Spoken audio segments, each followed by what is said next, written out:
chemical engineering researchers have developed a new catalyst that significantly increases yield in styrene manufacturing while simultaneously reducing energy use and greenhouse gas emissions.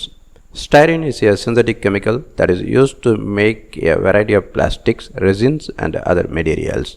Industry estimates predict that manufacturers will be producing more than 33 million tons of styrene each year by the year 2023. Conventional styrene production technologies have a single pass yield of about 54%. In other words, for every 100 units of feedstock you put into the process, you would get 54 units of styrene out of each pass. Using their new catalyst, the researchers were able to achieve a single pass yield of 91%.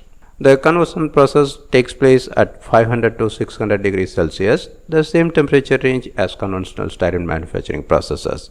However, there is a big difference.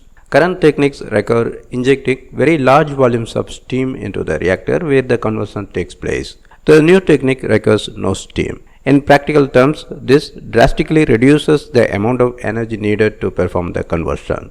Specifically, the conversion process that incorporates the new catalyst uses 82% less energy and reduces carbon dioxide emissions by 79%.